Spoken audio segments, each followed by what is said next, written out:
You ask Tiger to solve. This deals with linear equations with one unknown. The final result is x equals 2. Let's solve it step by step. Simplify the expression.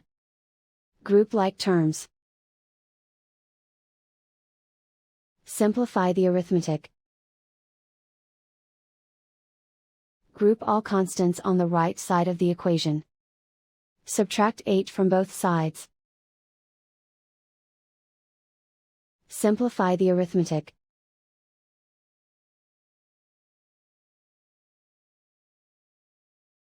Isolate the x.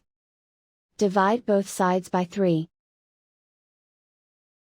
Simplify the fraction. Find the greatest common factor of the numerator and denominator.